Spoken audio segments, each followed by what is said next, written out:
Good morning, Chair Doe, Commissioners, Deputy Commissioner Ludo. It's good to be back in person. My name is Zubin Soleimani. I'm a staff attorney with the New York Taxi Works Alliance.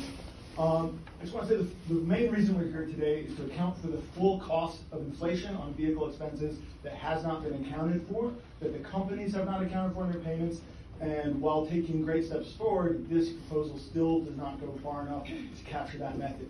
We're proposing the private transportation component of the CPIW versus the regular transportation component of the CPIU.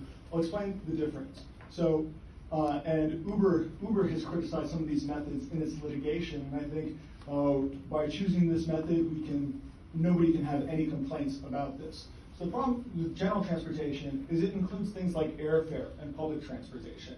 Now that measure only increased about 20.7% since the initial rules. Uber criticized this in its litigation as irrational because it includes things other than vehicle operating expenses. So to actually get to what those vehicle operating expenses were, that's isolated by Bureau of Labor Statistics as private transportation. CPIW, which we've used in every other rate adjustment before, and Uber criticized for not using, should be applied here. So if we do what Uber's been recommending, isolate vehicle expenses, do what Uber's been recommending, use CPIW, we get a 28.35% increase instead of a 20% increase. That's what we're calling for on the per mile rate. On the point of utilization, Uber has been sending these messages to its drivers threatening blockouts again. Why would Uber have to lock out drivers? These messages don't say. What would impose more cost on them? They don't say. They can reduce the rate by 2%, as James explained, and still not incur higher costs. The rule doesn't allow them to reduce their payments if they increase utilization.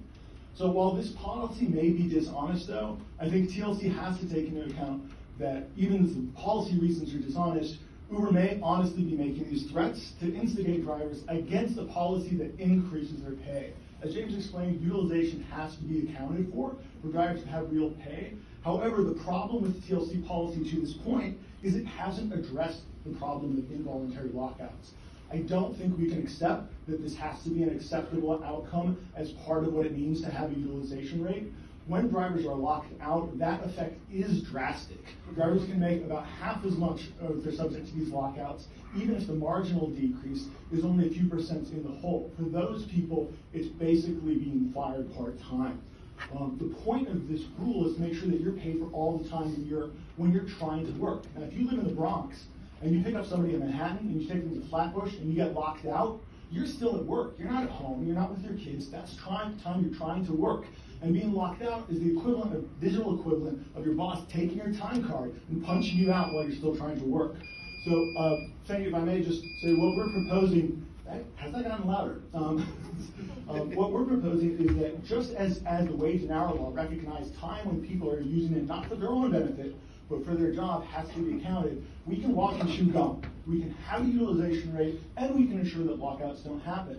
When that driver from the Bronx gets locked out in Flatbush, they are still at work, and TLC needs to address this by continuing to count that time after a lockout as utilized time. That will completely disincentivize any hope of locking drivers out, and those involuntary log-offs as a form of payroll fraud should be treated as TLC rule violations subject to civil penalties. Thank you very much. Happy to answer any questions.